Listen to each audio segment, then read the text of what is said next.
এক সংক্ষিপ্ত আয়োজনের মধ্যে দিয়ে তেলিয়ামুড়া ক্রিকেট অ্যাসোসিয়েশনের উদ্যোগে চলতি মরশুমের বিভিন্ন বিভাগে যারা চূড়ান্ত পর্যায়ে চ্যাম্পিয়ন এবং রানার্স হয়েছিল তাদের হাতে আর্থিক পুরস্কার তুলে দেওয়া হয়। উল্লেখ্য, বছর তেলিয়ামুড়া ক্রিকেট অ্যাসোসিয়েশন যথেষ্ট সফলভাবে অনূর্ধ্ব 13, অনূর্ধ্ব 15, অনূর্ধ্ব 19 এবং সিনিয়র বালিকাদের এবং সিনিয়র বালক বিভাগের ক্রিকেট টুর্নামেন্ট পরিচালনা করেছে।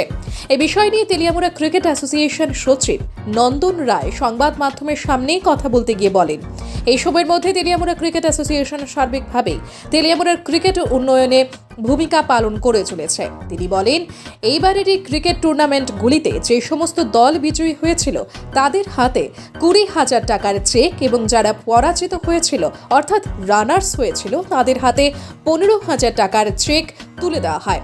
পাশাপাশি তেলিয়ামুড়া থেকে সিনিয়র ক্রিকেট টিমের যে সমস্ত সদস্যরা রাজ্যভিত্তিক টুর্নামেন্টে অংশগ্রহণ করার জন্য যাবে তাদের খেলার জন্য সাদা এবং রঙিন উভয় বিভাগেই পোশাক তুলে দেওয়া হয়েছে, এমনটাই জানিয়েছেন নন্দন রায়। পাশাপাশি কথা প্রসঙ্গে নন্দনবাবু বলেন, এরই মধ্যে তেলিয়ামুড়া সহ মহারানীপুর এবং মোহরছড়াতে কংক্রিট পিচের ব্যবস্থা করা হয়েছে এবং আগামী দিনেও যেখানে যেখানে সাহায্য সহযোগিতা লাগবে তেলিয়ামুড়া ক্রিকেট অ্যাসোসিয়েশন প্রস্তুত রয়েছে বলে দাবি নন্দন রায়ের।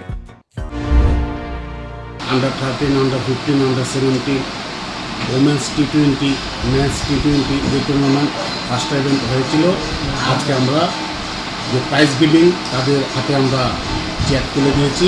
প্রত্যেককে আমরা চ্যাম্পিয়ন যারা হয়েছে তাদেরকে 20,000 টাকার চেক, যারা রানার্স হয়েছে তাদেরকে আমরা 15,000 টাকা করে তাদের হাতে চেক তুলে দিই আমাদের স্কুল কর্তৃপক্ষের কাছে এবং ক্লাব কর্তৃপক্ষের কাছে।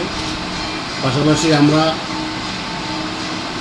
একটা সিদ্ধান্ত নিয়েছি, আমাদের যে তেলিয়ামুড়া যে সিনিয়র টিম যারা আগামী 14 তারিখ স্টেট মিটে তারা অংশগ্রহণ করবে, আমাদের তেলিয়ামুড়া সাব ডিভিশনে 15 জন সিলেকশন পেয়েছে।